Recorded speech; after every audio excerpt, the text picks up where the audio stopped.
Let me give you my impressions for the Symbaroum adventure Wrath of the Wardens, the first episode in the Chronicles of the Throne of Thorns.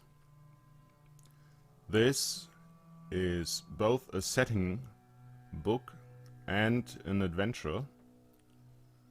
It starts out with a general description of the town of Thistle Hold, which is located just at the border of the massive Davokar forest, so it's like the home base for many an aspiring adventurer. And the first part of the description is so general that you can hand it to your players. Anyone who's lived in Thistle Hold for a few weeks will know most of this.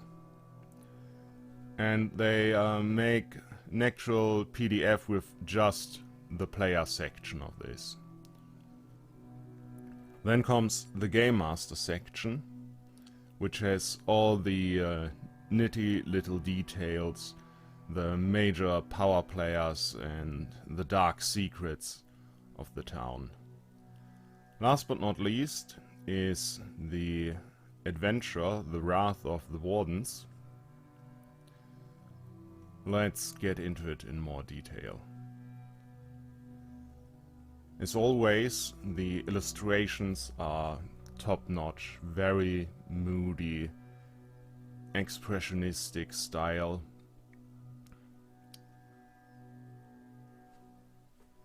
The town description gives you pretty much anything you need to run a short campaign in Thistle Hold. Brief overview of the history. The town's just 21 years old after all. It gives you a list of taverns, and in their description you find what kind of ale they serve, which I find always helpful. City map, of course. You get a list of the entertainment and like arena, theater stuff. List of the inns where one can find room. This is a great picture. This is one of the more higher class inns, if I'm not mistaken. List of trade shops where you can get cheap or good equipment for your expedition into Davokar.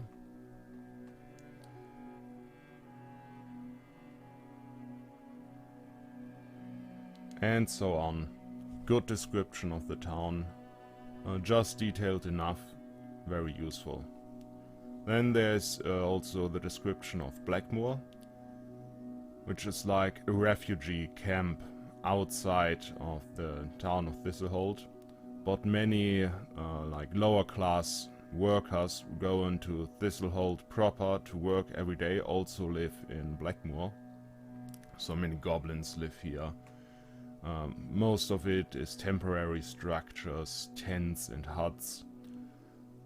Poverty, crime and violence run rampant in Blackmoor. So if your players are searching for cheap labor, something illegal, or are really down on their luck and need the cheapest accommodations they can find, Blackmoor is the place to go. What follows is the Game Master section with all the secrets that the dark streets of Thistle Hold have. Like the real history, all the major factions and NPCs in those factions, and what their agendas are. This is enough information to run a campaign in Thistle Hold right here. Just have these factions try to play out each other and have the players in the middle of it all working for one or several of these factions. In this, there's a lot of adventure hooks and ideas you can take and elaborate on to run an adventure in and around the town of Thistle Hold. I like this a lot. This is exactly what I want in a setting book. What follows is a brief section of what they call goal-oriented roleplay, what I would call a sandbox game. They give the example of establishing an outpost in Davokar, maybe have a major excavation, major treasure hunt. But really what this is a sandbox where your PC group gives the motivation for the plot, and then you improvise and just run the world around them. So you're responsible for all the problems that get in their way while they're trying to reach their goal. This is how the plot will develop. So there's a lot of inspiration here you can use for that style of adventure. Ruins in Davokar is a section where they introduce a few example ruins you can find in the Davokar forest. These are short adventures in and of themselves, like little sandbox style adventures when your player characters stumble on them and search through them, what they can discover, what lives there, what treasure they can find, what dangers they will face. And you can just use them as they are and drop them in your game, or maybe have a quest leading the players there. And you can, of course, just use the location and put them in their own context. I used this location, the Blooming Vale, for one of my own adventures. After some time after the last player group got a total party kill in the Tomb of Dying Dreams, I had the cult leader that was responsible for that raising a huge cult with this temple as its base.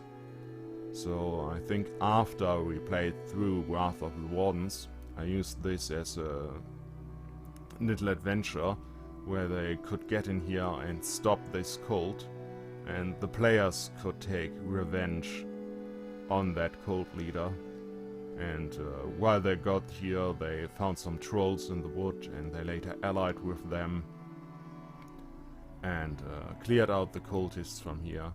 And they had plans of establishing a base in here, but nothing came of it, though the trolls eventually moved in here. So I've got a lot of good stuff in here. We've got new mechanics, additional rules, spells, artifacts that are used in some of the adventures. Some of them are used in Big Adventure. Good stuff.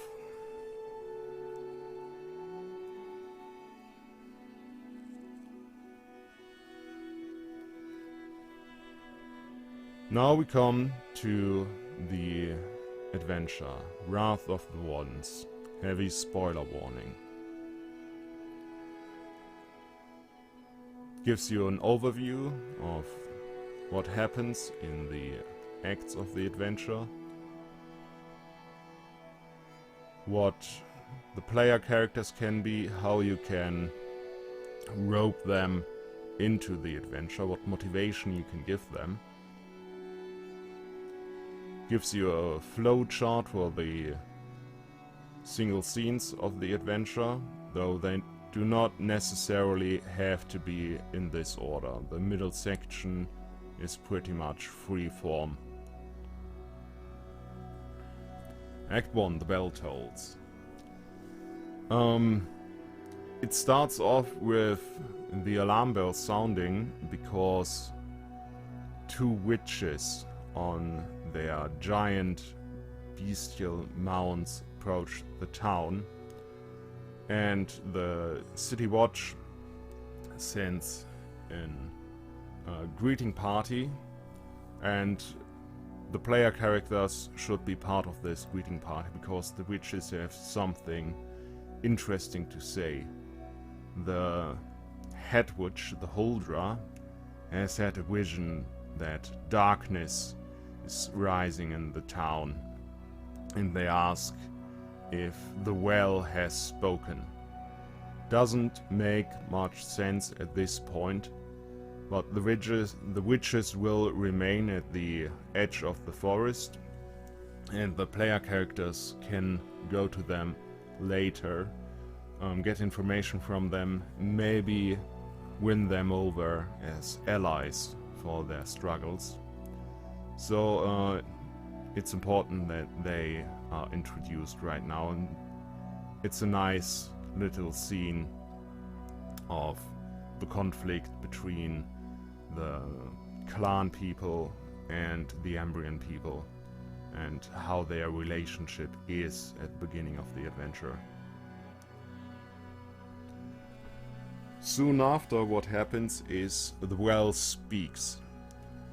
The well, the copper well, has been there before the Ambrians built the town. It's an ancient device that sends a warning, a loud sound, when it detects too much dark magic, too much corruption. This of itself would not be too bad, but it's so loud it makes some of the caves under the town collapse. And there are mutated barbarians living down there. And they see that they have to evacuate the caves. So they come to the surface to get more supplies and take a few slaves captive before they move north into the Davokar. So we start with an action set piece where the players can show their heroic nature and save citizens from these beastly mutated barbarians. If your group is not that powerful in combat, this section is not very good. It's just too much focus on pure combat prowess, so you might want to change this up, or maybe your group changes it up and hides from these clan beasts and tries to survive, or maybe save townspeople by getting them into hiding as well instead of outright confronting these. But the adventure mostly expects that your PCs will fight these and will prove themselves heroic to the different factions of the town, which would give them an advantage later in the adventure. It's not that connected to the actual plot of the adventure, so you could tone down this incursion of beastmen quite a lot if you wanted to.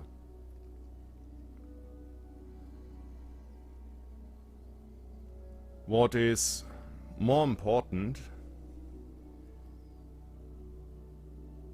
is that a cave system has opened up for the players to search through, to discover where the barbarians have lived. And they can search through here if they manage to get special permission. My players went to the Automagica and asked to accompany an expedition down there. And this character here, Cullinan Furia, the Order Master, was very supportive of that idea and accompanied them, because he's curious what is down there as well. And he is an important NPC in a later adventure of the Throne of Thorns, so introducing him right here worked out pretty well for me.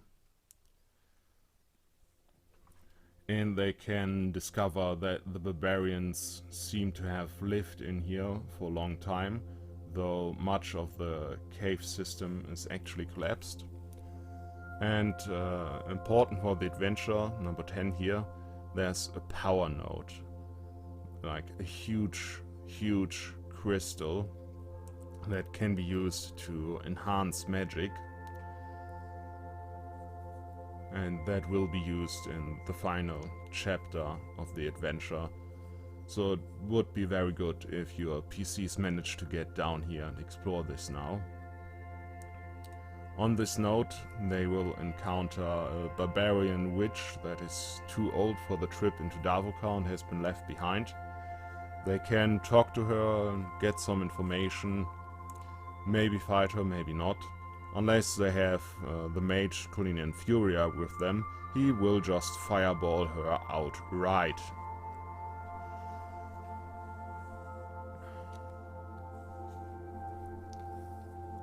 The major adventure is the PCs trying to find the cause of the growing darkness in Thistle Hold. That's why they should investigate the caves. So the truth is, there's a cult, a sorceress, corruption worshipping cult in Thistle Hold, and they are preparing a big ritual to ascend their cult leader to what they believe is some kind of god, not what is actually a corrupted blight demon. And they've got their hidden allies all over the city. So the second act is pretty much free form, talk to different factions, do small different tasks to get information and get the trace of this cult. Getting clues, finding where they are.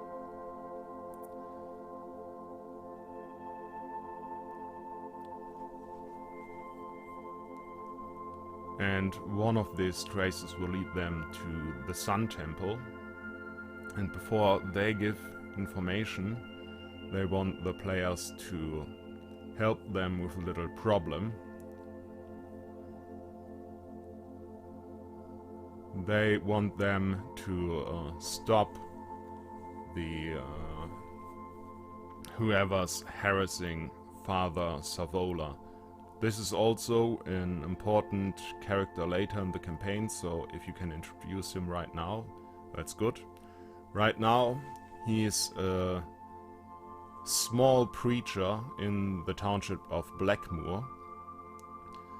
And he's very controversial in the church, because he's preaching that Prios is actually a nice and benevolent god, and not the dying war god, the harsh dictator that the major branch of the Sun Church is worshipping right now. And there's a faction of reformists like Sebbaa the Old. They are supporting Father Savola, but they can't do it openly right now. So they ask the PCs to stop whoever is harassing Father Savola and indirectly support him. He's got a bastard son. The Aluin is not wholly human.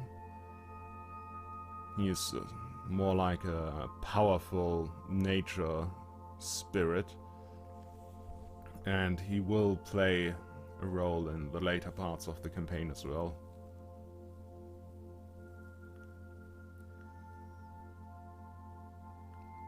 So they are veterans harassing the good preacher, and a very influential old knight is financing them. This one, Kargoy Salamos. And the PCs can try to intimidate him if they eventually find him. Or they can sneak into his home and find out that his wife and child are undead and he's hiding them, and pressure him that way, blackmail him. And they might find out who's blackmailing him already to harass Father Savola.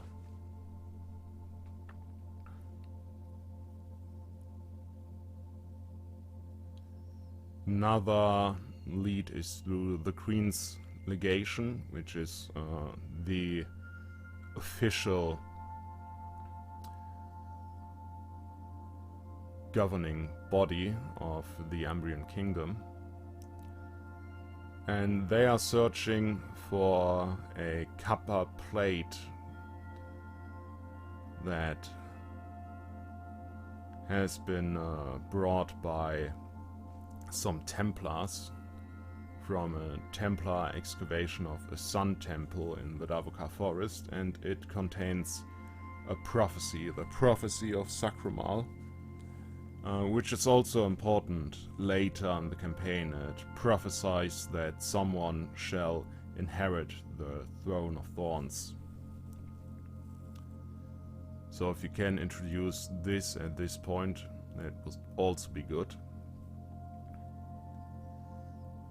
And the tablet is hidden in a small farmstead where there is a Templar who has almost fallen to corruption. He's almost Blightborn. And the PCs can team up with some other Templars to get this copper tablet.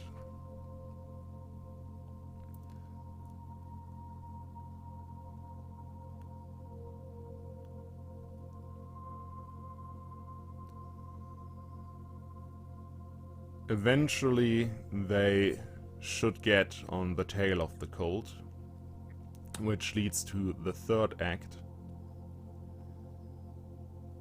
And in this act they must find out more about this ritual the cult is doing, because the cult has cut off the head from a mighty forest beast, a forest god. And the elves, the Iron Pact, knows more about this, and something really terrible will happen if they cannot return the head to the body of the god. They must find the home of the elves, the halls of 1,000 Tears. There's a small ritual where they need to catch a young predator, like a meerkat, and then give it some special herbs, and it will lead them through the forest to the entrance of the hall. So we have a small forest adventure, some things that can happen in here. You can roll randomly on this if you want to, or just use the ones you find most interesting. 2 or 3 encounters should be enough.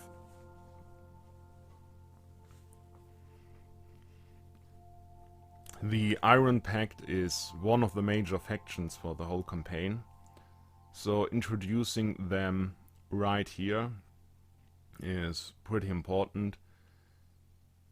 And this is almost like a dreamlike sequence, because the elves are so strange.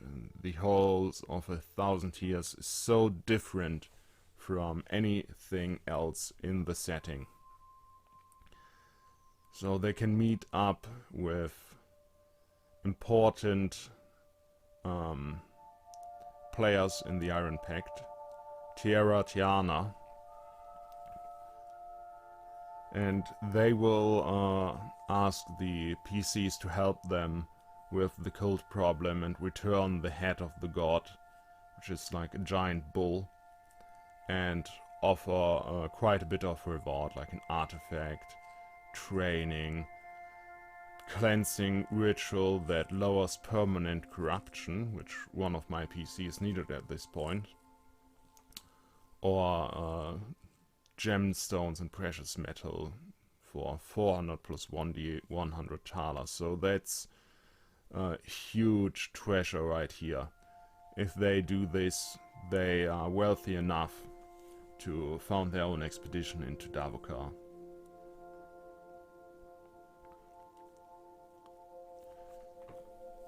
With the information they get from the elves, that they can find the base of the cult. They are working out of an old tannery, and there are a lot of cult members in here. So the PCs should gather their allies to assault this place, and depending on what they did in Act 2, they have several options. What my players did, they asked the Town Watch and the witches, and together they stormed this, and because my group's very combat powerful, they didn't have that much problem plowing through all of the cultists and getting into the small ritual chamber in the cellar. But alas, the cult leader had already left, and they find hints that the actual ritual is somewhere else. It is, in fact, in the caves on the massive power node, and they're using the head of the bull, so the cult leader can turn into what he thinks is a powerful god of corruption, but what is more actually like a rampaging beast. His allies will try to stop the PCs so he can finish his ritual, so he can count combat turns, how long they take to get him, and depending on how long they encounter him as himself or the Prince of the Abyss when the transformation sets in, or as Midnight when the transformation has been completed and he gets tougher and tougher. And in the end he will be able to fly with bat-like wings, and the showdown might get out of the caves and onto the surface. Maybe the PCs will not be able to stop him at this point. But there's a good piece of combat right here with a clear objective, and all of these allies that are guarding him have a really different combat style and present completely different challenge for the PCs. So this is a good encounter.